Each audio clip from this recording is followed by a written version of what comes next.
only. All right. So the very first thing regarding the two-dimensional momentum is that in this case your objects will be moving in both x and y axis. See, object की movement x axis और Y axis दोनों के अंदर होगी, तो इस चीज का हमें थोड़ा सा ख्याल रखना पड़ेगा। हम टू डायमेंशंस के अंदर वर्किंग कर रहे होंगे।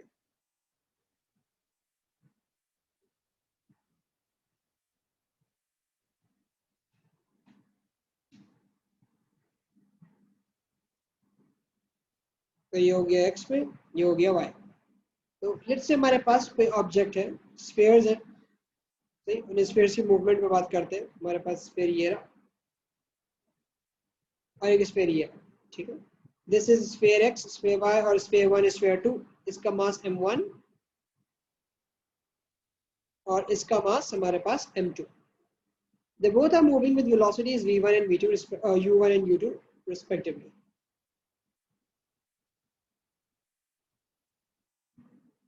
See, ये है मामला before collision.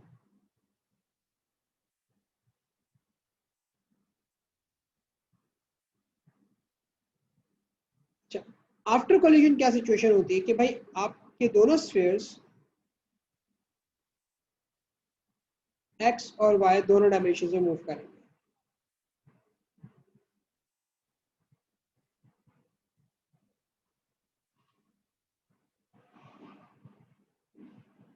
बड़ा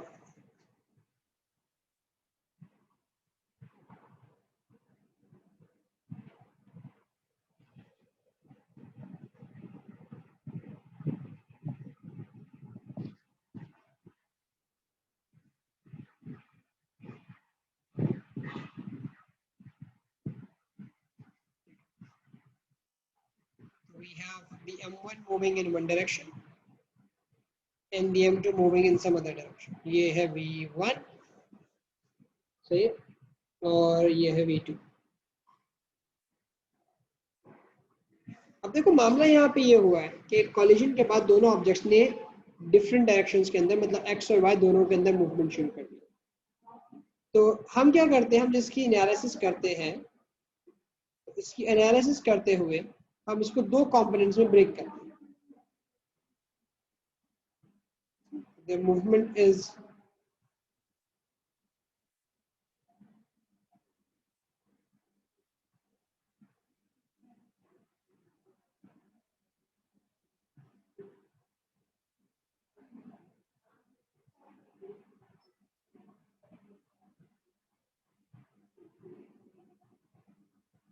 EV1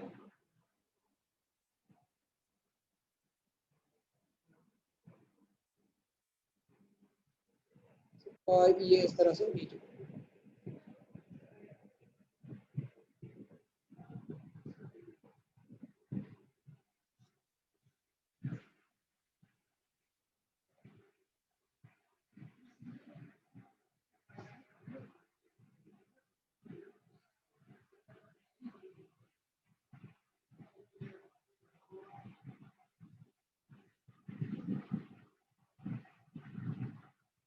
ये हमारे पास मास नंबर 2 की मूवमेंट आ गई।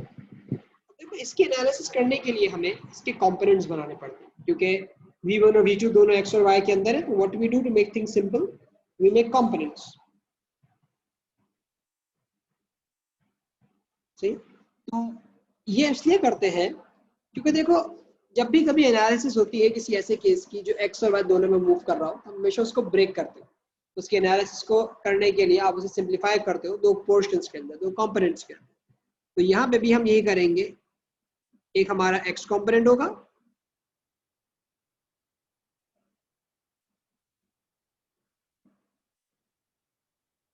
और एक हमारा y कंपोनेंट होगा।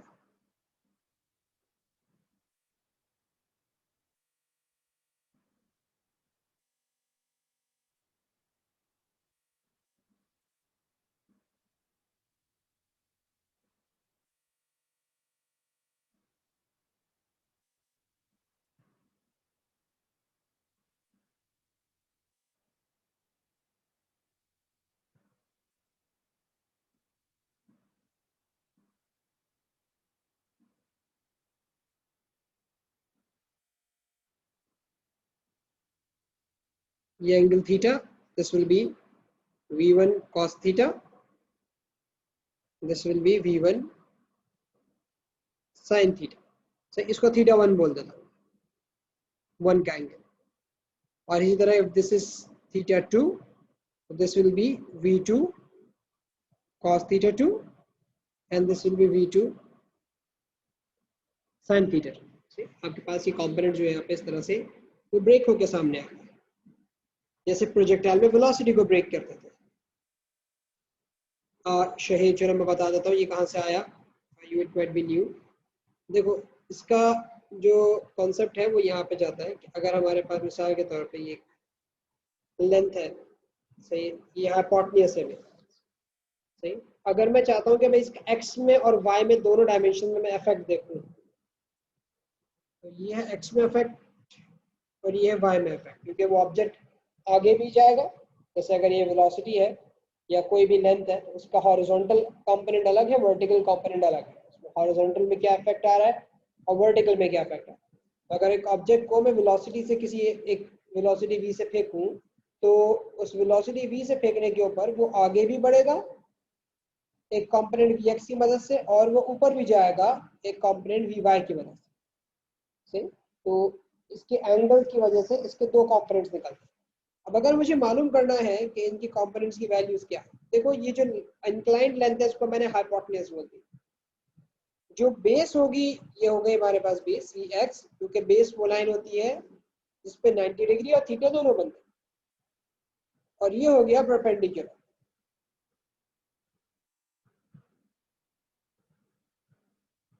जो हो गया हमारे पास परपेंडिकुलर। तो अब आपको अगर देखो बेस मालूम करना है तो आप cos यूज करते हो, cos theta equal base upon hypotenuse. तो cos theta equals vx upon v, तो vx क्या हो गया, v cos थीटा हो गया। और इसी तरह से अगर आपको परपेंडिकुलर चाहिए तो परपेंडिकुलर के लिए आप साइन यूज करोगे, sin theta equals perpendicular upon hypotenuse. तो ये हो जाएगा vy अपॉन v, तो vy हो जाएगा y component v sin theta.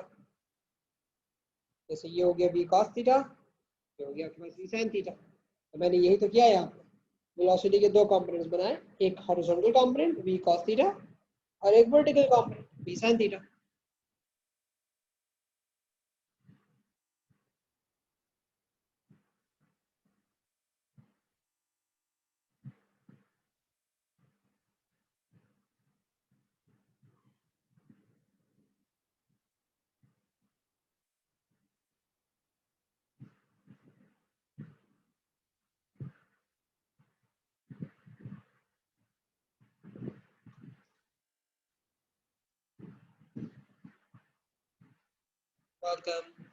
तो जनाब ये वाली सिचुएशन हमारे पास सामने आ गई। अब देखो जब भी कभी एनालिसिस हो हमारे पास कोलिजन वन डायमेंशनल हो या टू डायमेंशनल, एक बात वैलिड रहती है कि मोमेंटम कंजर्व है।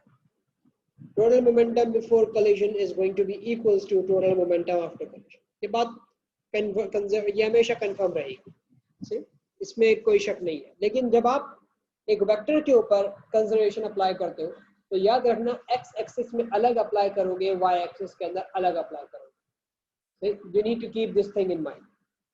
तो एक्स में कंजर्वेशन अलग अप्लाई हो रही होगी और वाई के अंदर कंजर्वेशन जो है वो अलग अप्लाई हो रही होगी। तो मैं यहाँ पे law of conservation of momentum तो जरूर लिखूंगा, लेकिन अलोंग एक्स एक्सिस अलग और अलोंग वाई एक्सिस अलग। तो पहले हम जरा एक्स एक्सिस के along law of conservation momentum apply करते हैं। अगर आपको याद हो तो बिफोर कोलिजन और आफ्टर कोलिजन वाला सिनेरियो होता था। Total momentum before collision equals total momentum after collision, ये आफ्टर कोलिजन।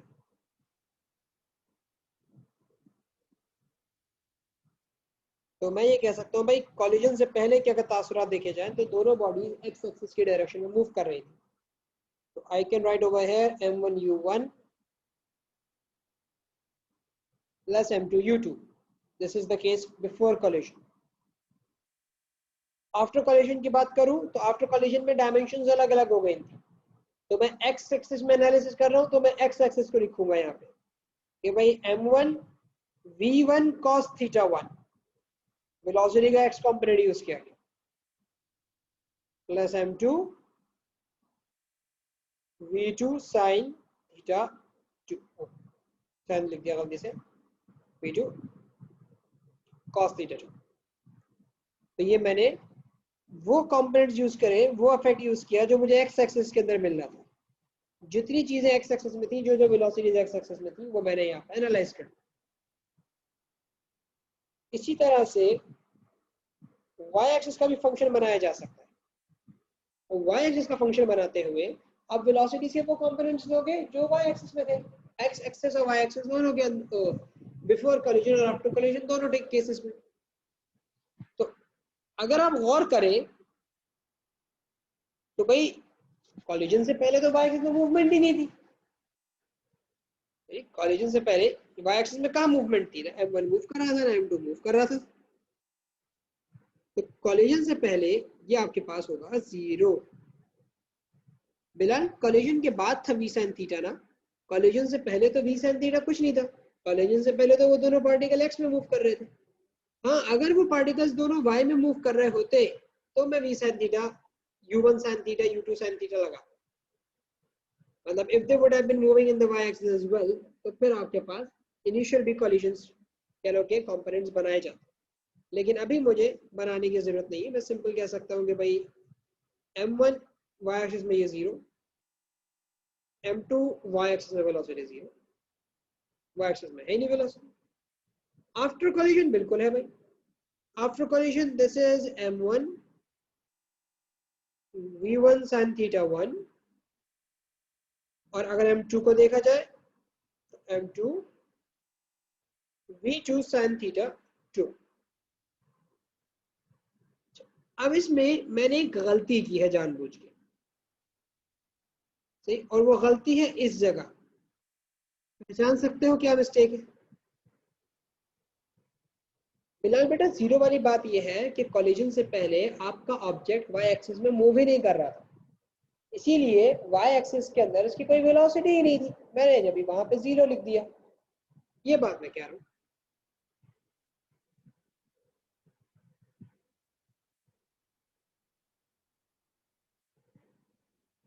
शहीर, इसमें वर्टिकल कंपोनेंट वो तो सही लिखा है ना, वर्टिकल कंपोनेंट तो आएगा ही आएगा। जी बिलाल बेटा, x के अंदर वो 0 कहाँ है? x के अंदर तो वो u1 और u2 से मूव कर रहा है ना, दोनों की अपनी अपनी वेलोसिटीज है x एक्सिस के अंदर कोलिजन से पहले। यस शहीद, ये की है आपने बात। So I am waiting for your response as well. शहीद ने तो पिक कर लिया कि इसमें गलती क्या है। बिल्कुल शहीद, बिल्कुल बिल्कुल सही समझे आप, बिल्कुल सही समझे बेटा, माशाल्लाह।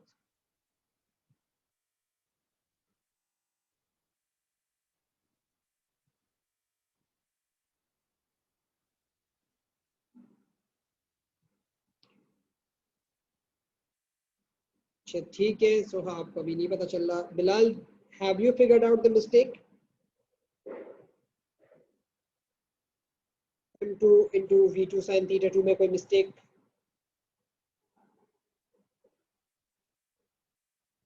भाई आफ्टर कोलिजन 0 कैसे हो सकती है बिलाल, खुद सोचो ना। आफ्टर कोलिजन तो वो मूव कर रहा है, उसकी वेलोसिटीज हैं तो सही, आफ्टर कोलिजन कैसे 0 होगा? y एक्सिस में वेलोसिटी 0 होने का मतलब ये है कि ऑब्जेक्ट y एक्सिस में मूव ही नहीं कर रहा, या तो वो मूव कर रहा है, साफ नजर आ रहा है। शेर बेटा, मैंने m1 और m2 के साथ इक्वल टू से पहले 0 इसलिए लिखा है क्योंकि कोलिजन से पहले आपका पार्टिकल y एक्सिस में मूव ही नहीं कर रहा था, इसलिए 0 डाल दिया गया।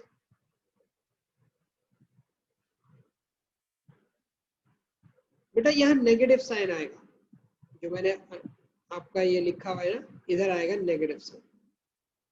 This is going to be minus v2 sin theta 2। उसकी वजह ये है क्योंकि आपका ये पार्टिकल m2 नीचे की तरफ जा रहा था, ये वेक्टर्स है, वेलोसिटीज ये वेक्टर्स हैं, यहाँ पे डायरेक्शन अहमियत रखती है. If a particle was moving downward, I was supposed to mark it downwards. सही, इसलिए नेगेटिव साइन यहाँ लगाना लाजिम था. If I would have missed it out, things would have been wrong.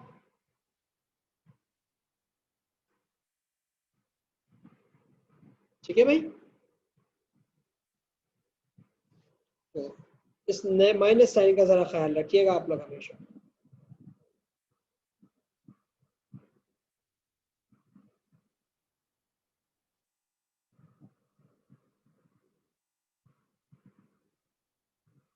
तो ये समझ लीजिए कि जनाब 2 डायमेंशनल मोमेंटम में ये वाले केसेस आराम से सॉल्व हो जाते हैं.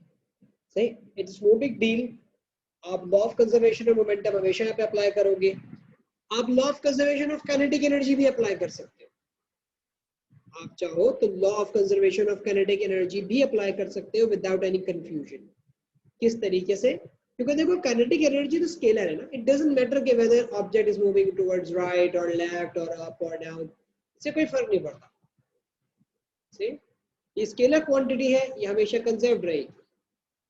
तो आप कंजर्व बोल रहा हूँ, ये हमेशा विदाउट डायरेक्शन चलती रहेगी ना. तो आप पूरा पूरा v1 और v2 यहाँ पे प्लेस कर सकते हो.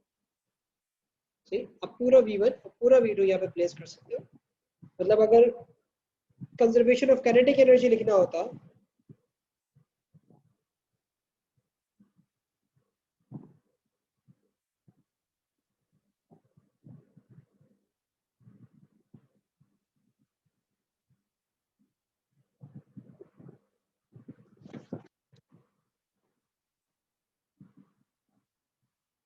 सीधा सीधा लिखता हाफ m1u1 स्क्वायर, या चलो इसका मैं ब्रेक करके लिख देता हूँ. Kinetic energy of body 1 plus kinetic energy of body 2 initial equals kinetic energy of body 1 plus kinetic energy of body 2 final. ठीक है, ये आप अप्लाई करें.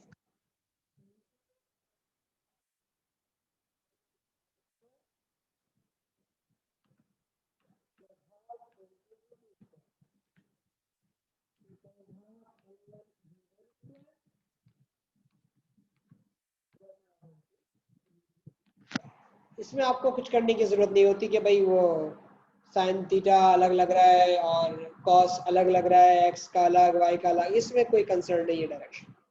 There is no need to break velocity in components when dealing with kinetic energy.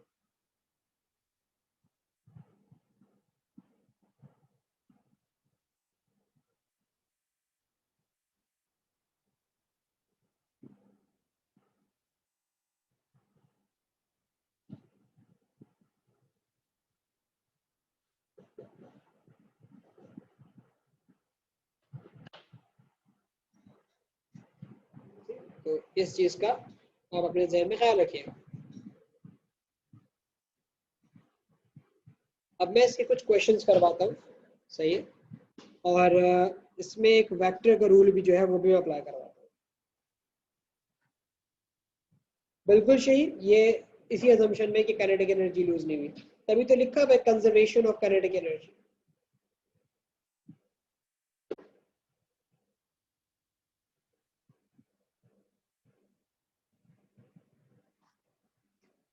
अच्छा, एक और चीज छोटी सी मैं चाहूंगा कि जो थोड़ा सा यहाँ पे पता चले,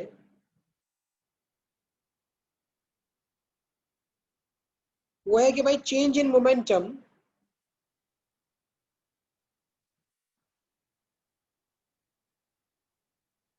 यूजिंग वेक्टर्स. वेक्टर्स के थ्रू किस तरह से चेंज ऑफ मोमेंटम निकाला जाता है.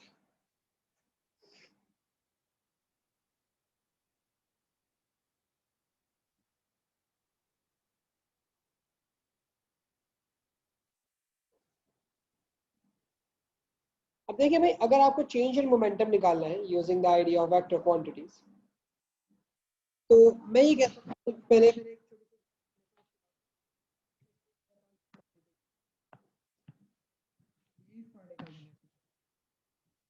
this was a ball. It was moving initially in this direction with a velocity u. See, this was the initial motion of the ball. ठीक है, अब हुआ क्या कि भाई इस बॉल के साथ किसी बॉल वगैरह के साथ इसकी कॉलिजन हुई, टकराई. See, and after collision it changed its direction. और अब वो चलना शुरू हो गई.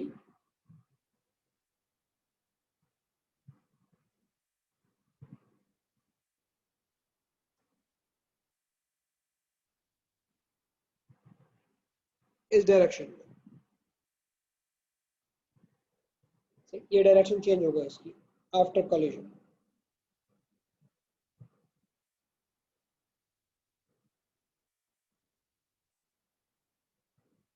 तो मैं ये कहता हूँ कि भाई मुझे चेंज इन मोमेंटम चाहिए. सही है, तो आप मुझे बताइए कैसे निकालें.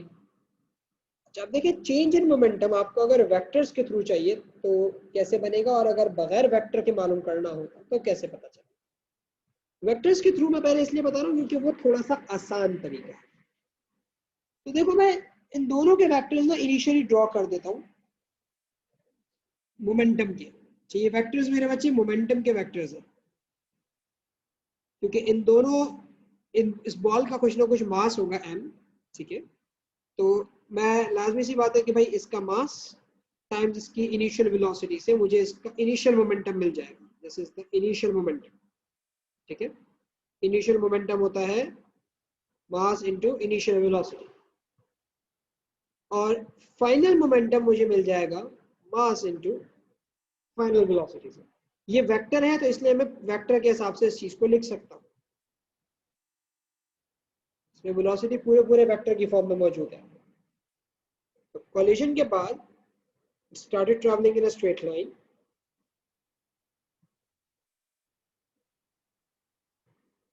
Let's say ये हो गया इसका फाइनल मोमेंटम. ठीक है, ये मेरे दोनों वेक्टर्स बना दिए.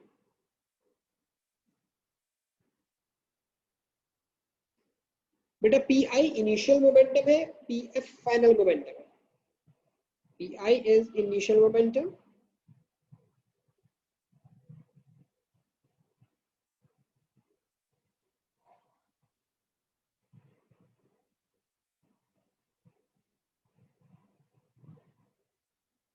and pf is final momentum.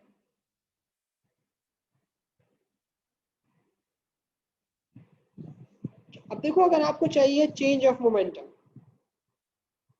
Change कैसे निकाला जाता था, final minus initial. Final momentum में से आप इनिशियल मोमेंटम को सब्ट्रैक्ट कर दीजिए. इसी तरह चेंज निकालते थे ना, तो मैं भी यही करता हूँ भाई, फाइनल मोमेंटम में से इनिशियल को सब्ट्रैक्ट कर देता हूँ. वेक्टर्स में मैं कैसे सब्ट्रैक्ट करूंगा इस चीज को देखो. अच्छा, फॉर वेक्टर्स मैं इस इक्वेशन को थोड़ा सा चेंज करूंगा. वेक्टर्स के लिए बेटा मैं लिख सकता हूं P F plus minus P I. इसमें कोई कंफ्यूजन, मैंने करा चेंज ही है, सब्ट्रैक्ट ही कर रहा. बस मैंने क्या बोला भाई, मैं 2 माइनस 3 नहीं कर रहा, मैं कह रहा हूं मैं 2 में प्लस कर रहा हूं माइनस 3 को. मैंने ये बात लिखी 2 प्लस माइनस 3. ये चीज हम वेक्टर के नोटेशन के तौर पे लिखते हैं. ये मैंने क्यों लिखी, ये मैंने इसलिए लिखी क्योंकि जब मैं वेक्टर्स के साथ वर्किंग करता हूँ ना, जैसे ये पी आई है, तो कॉपी किया,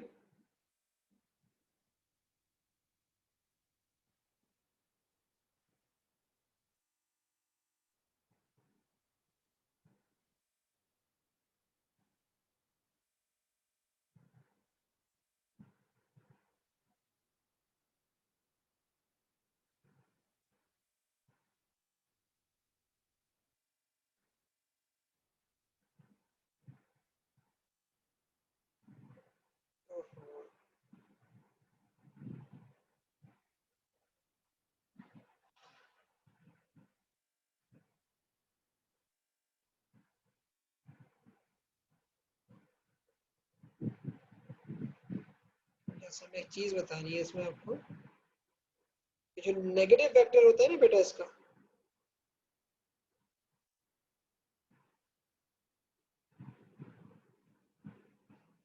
ये चीज, this is minus P I.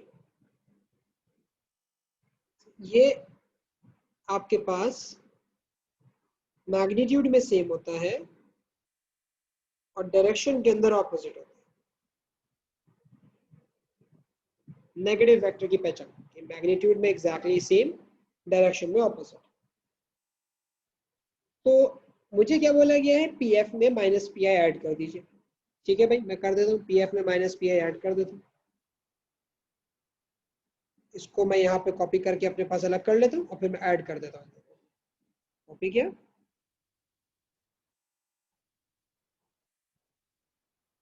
ये कर दिया पेस्ट इधर, अब ऐड करते चलते। वेक्टर्स ऐड कैसे करते हैं भाई, एक वेक्टर के हेड पे दूसरे वेक्टर की टेल डाल दी, एक वेक्टर के हेड पे दूसरे वेक्टर की टेल डाल दी। आपके पास पीएफ मौजूद है, सही है, PF plus minus P I है, तो ये जो माइनस पी आई है उसको उठा के मैंने इसके हेड पर रख दिया, P F plus minus P I, यही चीज लिखी हुई जो मैंने यहाँ स्टेटमेंट दी थी, पी एफ में माइनस पी आई ऐड कर दिया। तो जो आपका चेंज आया मोमेंटम का, वो टेल से हेड के ऊपर,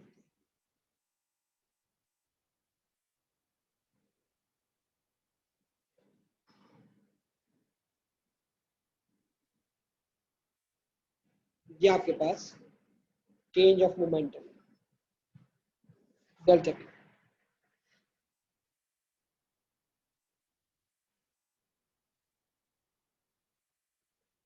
ये फाइनल माइनस इनिशियल मोमेंटम है, या ये कह लो final plus the negative of initial momentum.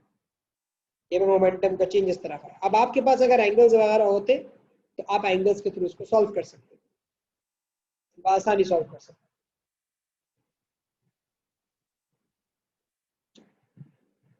ये हमारा एक तरीका होगी। ये मैं इसलिए सिखा रहा हूँ क्योंकि अक्सर एग्जामिनर आपको वेक्टर डायग्राम की फॉर्म में देता है क्वेश्चन। एग्जामिनर जो है ना, वो अक्सर आपको वेक्टर डायग्राम की फॉर्म में क्वेश्चन दे देता है एमसीक्यूज में अक्सर, और आपसे चेंज ऑफ मोमेंटम मांग लेता है। आपको बस जो कॉन्सेप्ट है वो होना चाहिए कि भाई वेक्टर्स की फॉर्म में हम कैसे देखेंगे उसको। सही, अभी हम कुछ एमसीक्यूज वगैरह भी इसके कर लेंगे ताकि ये हमारे हाथों पे साफ हो जाए कॉन्सेप्ट। लेकिन अगर चेंज ऑफ मोमेंटम वेक्टर की फॉर्म में ना निकालना हो, बाकायदा कैलकुलेट करना हो, मैं ट्रिग्नोमेट्री के थ्रू कह रहा हूँ कि जानना चाहता हूँ कि मैं कैसे निकालूँ, तो वो भी देख लें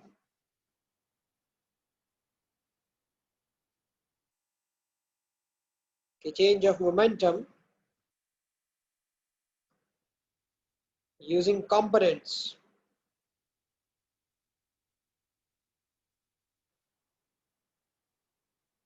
कंपोनेंट्स की मदद से कैसे निकालूँ।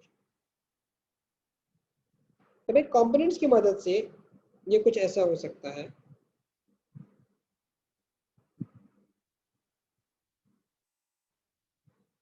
कि मान लीजिए कि भाई उस ऑब्जेक्ट की इनिशियल वेलोसिटी ये थी u, ठीक है, और लाजमी बात है जब एंगल है तो कंपोनेंट्स भी होंगे। तो ये अगर आपका एंगल थीटा, सही, तो ये u cos थीटा और ये u sin थीटा, ये ऑब्जेक्ट की इनिशियल मोशन।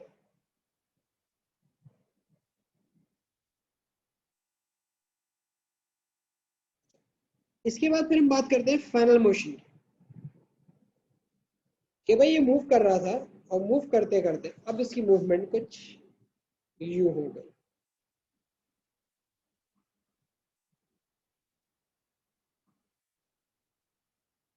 इस तरह से मूव करना शुरू हो गया।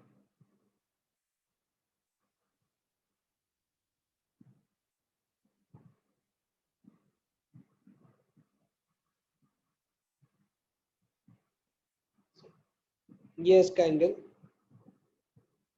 चलो यहाँ से नहीं एंगल देता मैं, इधर से दे देता हूँ, हम लोग हॉरिजॉन्टल से कंफ्यूज हो जाते हैं।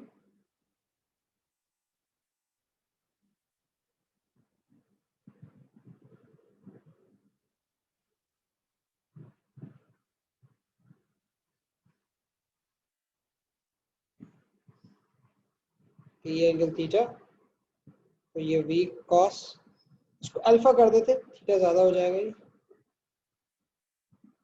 ये v sin अल्फा, ये है फाइनल मोशन। कॉलिजन के बाद की कहानी।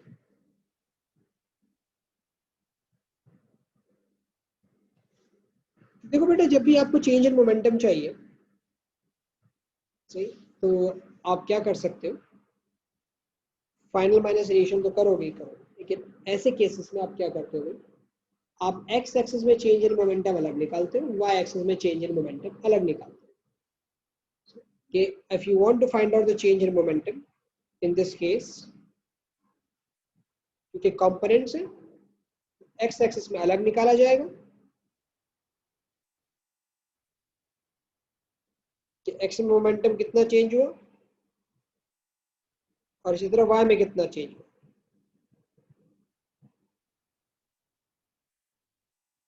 इन दोनों में आप ये सेपरेटली काम करोगे।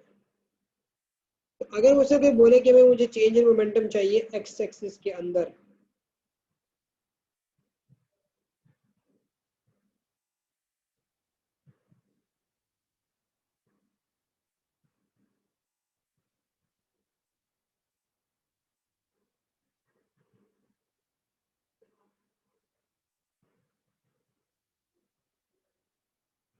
ठीक है, तो हमारे लिए रूल क्या है ये देख लो। देखो मैं एक्स एक्सिस के अंदर अगर आप गौर करो, तो इनिशियल ये केस है, फाइनल ये वेलोसिटी। तो अगर मुझे change in velocity along x axis चाहिए, तो भूल जाता हूँ एक लम्हे के लिए कि ये 2 डायमेंशनल मोमेंट है, मैं अभी सोच रहा हूँ कि भाई ये 1 डायमेंशनल है, वो सिर्फ एक्स में ही चल रहा है। तो मैं फाइनल माइनस इनिशियल निकाल लेता हूँ, डेल्टा पी एक्स निकाल लेता हूँ, P x final minus P x initial, final momentum minus initial momentum. Final जो है, अगर इन ऑब्जेक्ट का मैं मास m बोल देता हूँ, तो हो जाएगा mv cos alpha minus mu cos theta.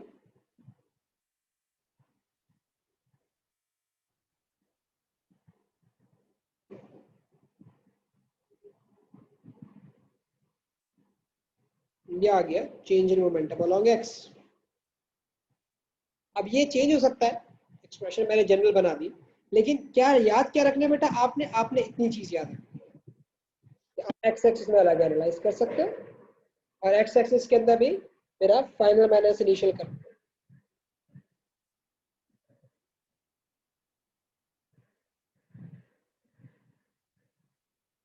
इसी तरह वाई एक्सिस के अंदर भी आप वर्किंग कर सकते हैं कि change in momentum along Y axis अगर आपसे कोई बोला जाए निकालिए, तो आप final momentum Y minus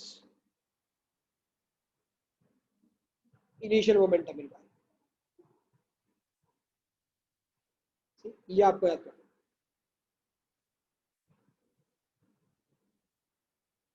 delta P Y जो है आपके पास M minus V sine alpha, क्योंकि इस केस में माइनस साइन है, minus M U sine theta.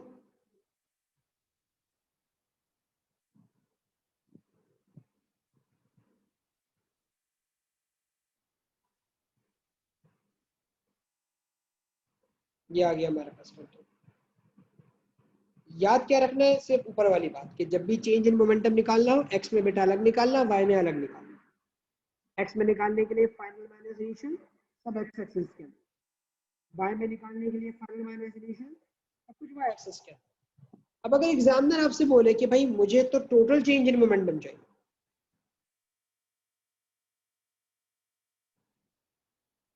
आपसे बोले कि मुझे जो है वो टोटल चेंज ऑफ मोमेंटम चाहिए, उसके लिए क्या किया जाए।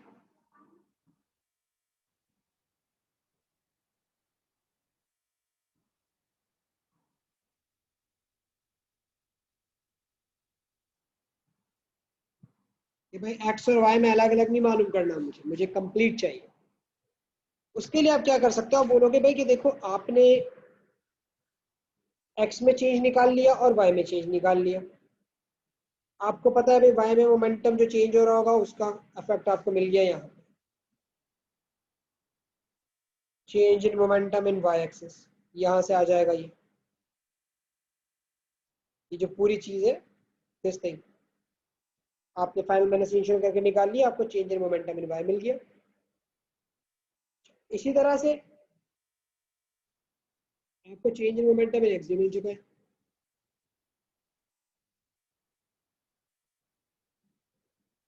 कि भाई एक्स में कितना चेंज आया मोमेंटम का, सही, change in momentum in X भी आपके पास, change in momentum in Y भी आपके पास। नहीं, इसको चाहो तो ऐसे भी बना सकते हो,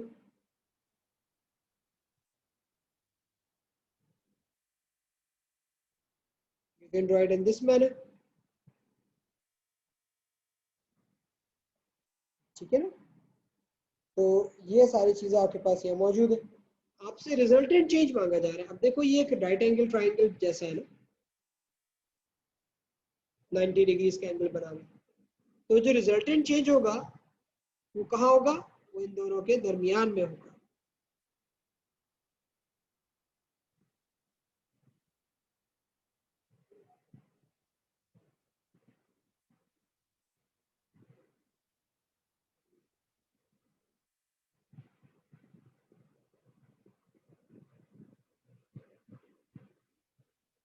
ये आपके पास चेंज इन मोमेंटम,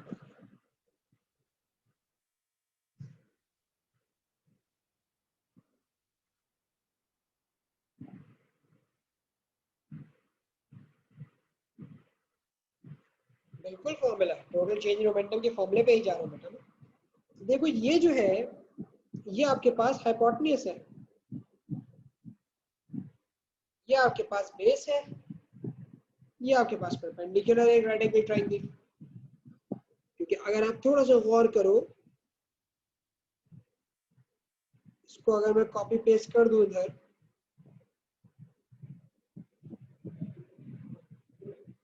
मैं इधर कॉपी करके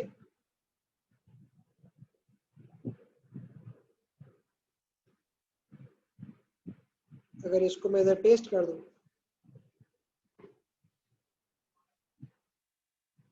तो this will convert itself into a right angle triangle.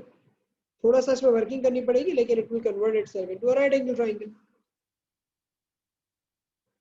सही है, ये चाहो तो अलग से भी बना के आप देख सकते हो। मैं जनरल यहाँ पे चलो ड्रॉ कर देता हूँ। ये एक्स में आ रहा था, ये वाई में आ रहा था, तो रिजल्टेंट ये बन रहा था। ये पूरा एक राइट एंगल ट्रायंगल, आप पाइथागोरस थ्योरम लगा दो यहाँ पे। सही,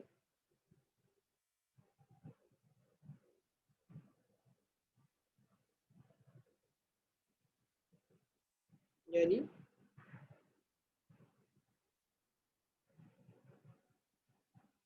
delta P square equals to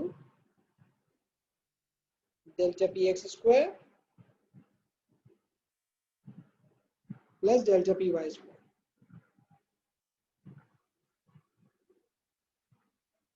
ये हमारे पास आ गया total change in momentum along X and Y. पूरा आपको चेंज इन मोमेंटम है। तो रूल तरीका क्या हुआ भाई कि जब भी आपके पास ऐसा कोई सवाल आ जाए जिसमें टोटल चेंज इन मोमेंटम आपसे मांगा जा रहा हो, तो पहले आप change in momentum along X निकालेंगे फाइनल माइनस इनिशियल करके, फिर change in momentum along Y निकालेंगे फाइनल माइनस इनिशियल करके। जब दोनों आपको मिल जाए तो उसके बाद आप उन दोनों को सब्ट्रैक्ट कर देंगे, आपके पास एक टोटल चेंज ऑफ मोमेंटम जो है वो ऑब्टेन हो जाएगा। वो सब्ट्रैक्ट कर देंगे, पाइथागोरस थ्योरम लगा देंगे, आपके पास टोटल चेंज ऑफ मोमेंटम आ जाएगा।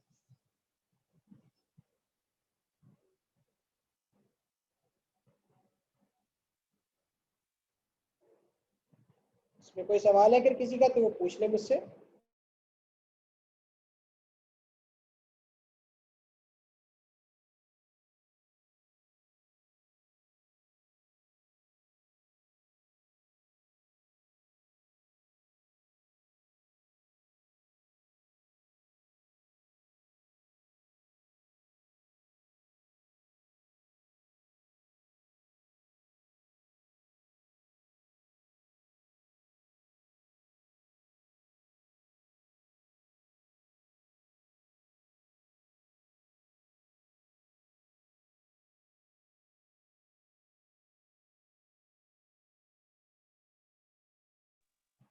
ठीक है, अब एक क्वेश्चन कर लेते हैं इसका, सही, जब तक समझा उसको अप्लाई करते थे।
एक ही क्वेश्चन है आपके पास, इसके पार्ट्स थोड़े से आगे पीछे हुए हैं, ठीक है, तो इसको समझ लो कि ये करेक्ट लिखा हुआ है, ये करेक्ट लिखा हुआ है, ये इनकरेक्ट, ये इनकरेक्ट, ठीक है। तो खैर हमें तो आप सवाल पढ़ो, ऑप्शन से मुझे इसमें गर्ज नहीं है। क्वेश्चन ये है कि a ball of mass m traveling at velocity u collides with a stationary ball of mass capital M. Stationary ball का मतलब इसकी इनिशियल वेलोसिटी 0 है, ठीक है, ये एक अहम स्टेटमेंट है। बोलते after collision two balls travel at velocities v small v and capital V in the direction as shown, एक का एंगल 30 डिग्रीज है, एक का एंगल 40 डिग्रीज है। आपसे बोल रहे हैं student writes 3 equations relating to the collision, which row in the table indicates the correct and the incorrect equations। ने 3 इक्वेशंस लिखी है, कौन सी इक्वेशन करेक्ट है, कौन सी इनकरेक्ट। तो देखो सबसे पहले जो लिखा गया, ये सारे law of conservation of momentum से बेटा, total momentum before equals total momentum after, ठीक है। तो पहला वाला जो लिखा गया है इसमें पूरी पूरी वेलोसिटीज यूज की गई, देख सकते हो आप, u equals capital M into capital V plus small m into small v। तो ये तो सरासर गलत है, क्योंकि 2 डायमेंशनल मोमेंटम में जब भी कंजर्वेशन अप्लाई की जाती है तो x पे अलग अप्लाई की जाती है और y पे अलग अप्लाई की जाती है। हमारे पास यहाँ पे ऐसा नहीं हो रहा, यहाँ पे x और y पे अलग अलग अप्लाई नहीं हो रहा, तो ये चीज तो एक इनकरेक्ट स्टेटमेंट है, ये तो मैं यहाँ से फौरन जज कर गया।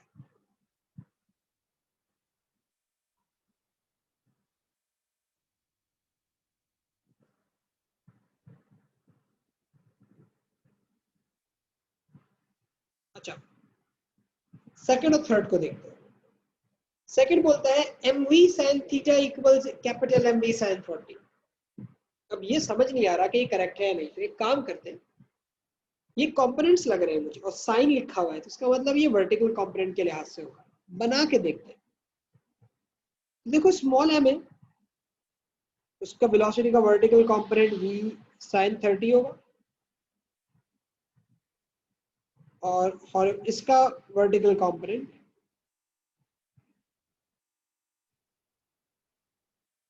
कैपिटल V sin 40 होगा, ठीक है। तो यहाँ पे ये आपके पास हो जाएगा अगर वाई एक्सिस में अप्लाई करूँ लॉ ऑफ कंजर्वेशन मोमेंटम, तो देखो कॉलिजन से पहले तो ना स्मॉल एम का कोई मोमेंटम था ना कैपिटल एम का कोई मोमेंटम था, दोनों का मोमेंटम कॉलिजन से पहले जीरो है। वाई एक्सिस के अंदर बात कर रहा हूँ, तो वाई एक्सिस में they had no momentum because they had no velocities in the Y axis, मैंने जीरो लिख दिया। आफ्टर कॉलिजन एक ऊपर जा रहा है पार्टिकल, एक नीचे आ रहा है, तो आफ्टर कॉलिजन में कह सकता हूँ कि भाई this is M v sin 30 plus capital M minus v sin 40। Small m का vertical component upward v sin 30, capital M का vertical component downwards capital V sin 40। और इसको अगर आप सिंप्लीफाई करो तो ये बनता है mv sin 30 equals capital M capital V sin 40।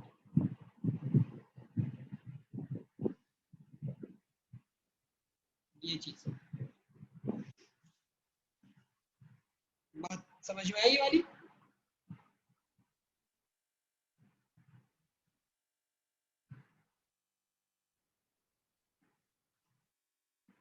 बेटा माइनस साइन कैंसिल हो गया ना, क्योंकि देखो ये एम वी साइन 30 को जब इक्वल टू के लेफ्ट साइड पर लाया तो वो भी नेगेटिव हो गया होगा, माइनस और माइनस कैंसिल हो जाएगा उसके बाद।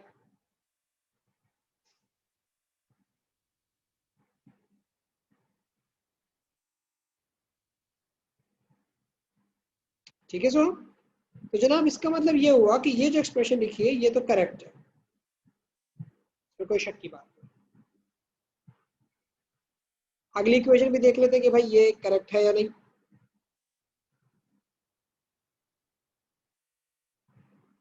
सही, अगली इक्वेशन देख लेते हैं आप।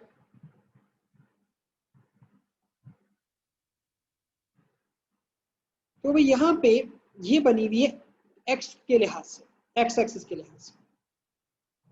तो अगर एक्स एक्सिस के लिहाज से बनी है जनाब, अब देखिए बिफोर कॉलिजन एक्स एक्सिस में एक ही पार्टिकल था जो मूव कर रहा था, उसकी वेलोसिटी थी u। कैपिटल एम मूव नहीं कर रहा था तो उसका मोमेंटम हो गया जीरो। आफ्टर कॉलिजन m का x कंपोनेंट होगा v cos 30 और कैपिटल M का जो वेलोसिटी का कंपोनेंट है कैपिटल V cos 40। ये वाले कंपोनेंट की बात करें, कैपिटल V cos 40 और ये है कैपिटल V cos 30,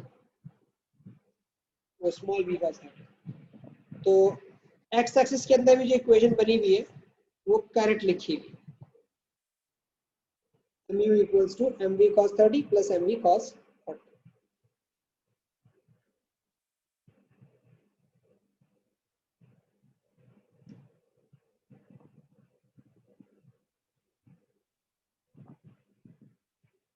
ठीक है भाई,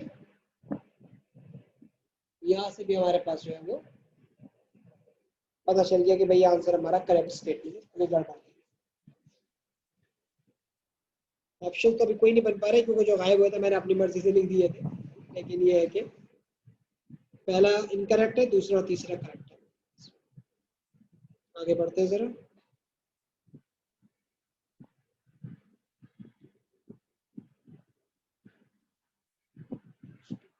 मोमेंटम का और सवाल अच्छा हो जाए।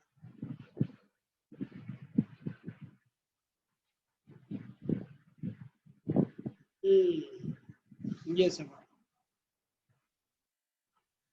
ये कहता है, a ball of mass 0.2 kilograms traveling in the direction in the x direction at a speed of 0.5 collides with a ball of mass 0.3 kilograms traveling in the y direction at a speed of 0.4. The two balls stick together after collision traveling at an angle theta to the x direction. Collision के बाद दोनों stick हो जाते हैं और x axis के अंदर किसी नए डायरेक्शन के अंदर भी मूव करना शुरू कर देते हैं। ठीक है, तो कॉलिजन के बाद जो मास बन गया है ये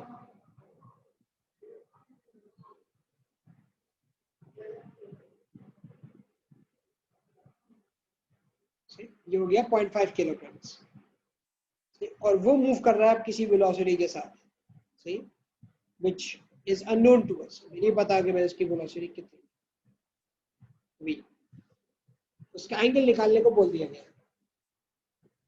ठीक है भाई, अब देखो ये 2 डायमेंशनल का सवाल है और मुझे पता है कि भाई कॉलिजन में मोमेंटम कंजर्व्ड होगा, क्योंकि वो इलास्टिक हो या इनइलास्टिक कंजर्व्ड होता है। तो पहले एक्स एक्सिस को सॉल्व करते हैं, फिर वाई एक्सिस को सॉल्व करेंगे। तो अगर पहले एक्स एक्सिस को हम सॉल्व करें तो आप ये देखोगे कि भाई बिफोर कॉलिजन 0.2 किलोग्राम्स तो मूव कर रहा था, इसको मैं m1 बोल देता हूँ, m2 बोल देता हूँ, और ये मेरा कैपिटल एम है, दोनों मिक्स हो गए थे ना, कैपिटल एम। तो भाई फॉर्मूला वैसे तो होता है m1u1 plus m2u2 equals capital M into capital V के लिहाज से मैं लिखूंगा इसको, ठीक। लेकिन यहाँ पे वेलोसिटीज के उनके अपने अपने कंपोनेंट्स आएंगे एक्स वाले। तो अगर आप गौर करें तो m1 है 0.2 और उसकी इनिशियल वेलोसिटी है 0.5,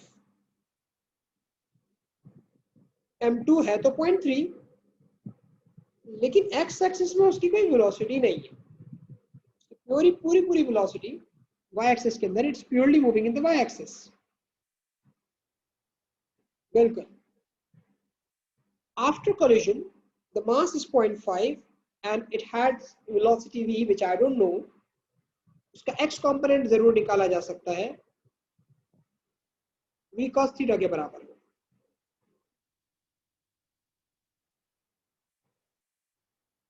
ये हो जाएगा v cos थीटा, तो ये हो जाएगा 0.2 इंटू 0.5, ये हो जाएगा 0.1 इक्वल्स 0.5 v cos थीटा।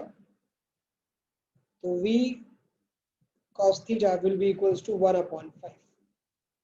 ये मेरे पास एक इक्वेशन आ गई। ऐसा ही मैं y के लिए भी करूँ, m1u1 plus m2u2 equals m into we.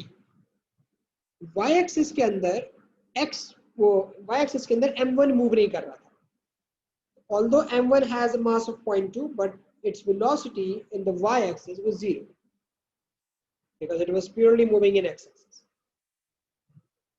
whereas m2 has a velocity mass of 0.3 and it is purely moving in the y direction at minus 0.4. See, at minus 0.4, direction is important. चाहो तो downward direction को positive भी ले सकते हो, कि उसने नीचे की डायरेक्शन को पॉजिटिव वाई बोला हुआ है, तो मैं पॉजिटिव वाई ले लेता हूँ, और नेगेटिव में जाएगा अब जिंदगी अपनी मुश्किल।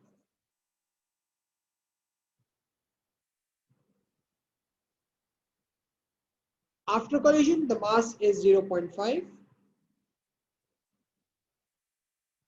ठीक है, और जो वेलोसिटी है capital V sine theta,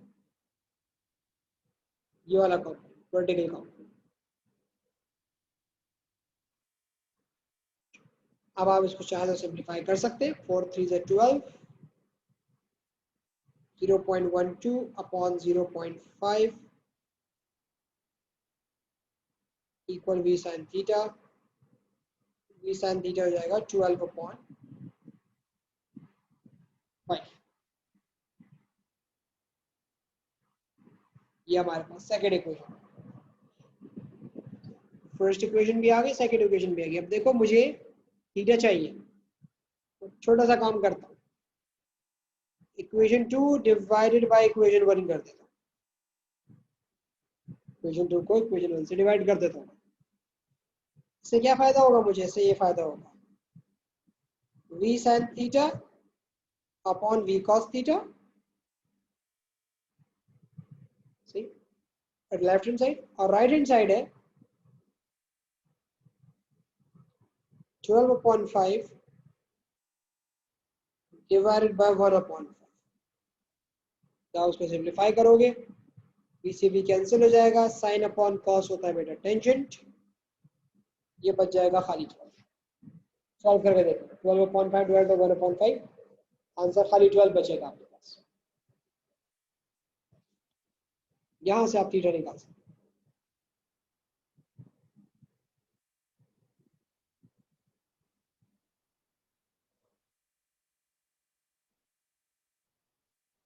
tangent inverse of 12।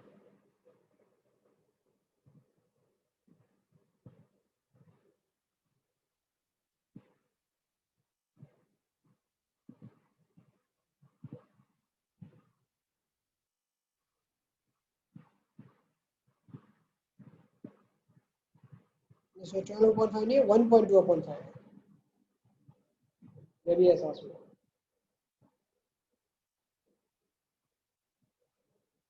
It's 50.19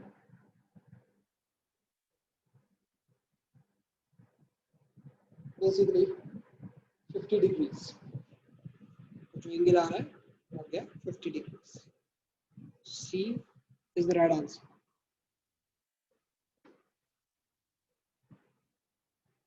देख लो आराम से पूरा सोल्यूशन एक नजर, जब तक इसको कॉपी करके मैं पेस्ट कर देता हूँ।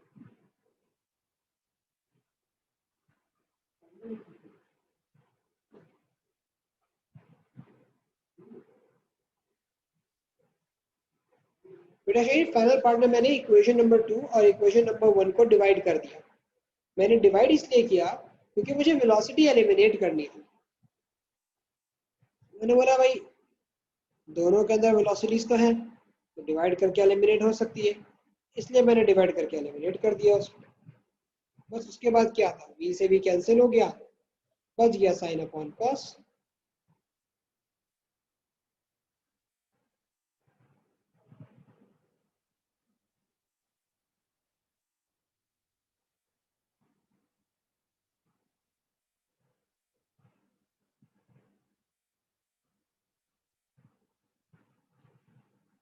बेटा मैंने राइट साइड और लेफ्ट साइड दोनों को डिवाइड कर दिया ना एक दूसरे से, तो v और v कैंसिल हो गया। फिर एक ट्रिग्नोमेट्रिक आइडेंटिटी है ना, sin theta upon cos theta tangent theta के बराबर होता है। याद नहीं है ट्रिग्नोमेट्रिक आइडेंटिटी वाली, sin theta upon cos theta equals tangent theta, तो इसकी जगह मैंने टेंजेंट थीटा लिख दिया और ये बच गया 1.2। इसके बाद टेंजेंट इनवर्स के आंसर आ गया। ठीक है ना, आज का लेसन यहीं पर रखते हैं, इंशाल्लाह नेक्स्ट क्लास के अंदर हम इसको आगे की तरफ लेके चलेंगे। टेक केयर, अल्लाह हाफिज।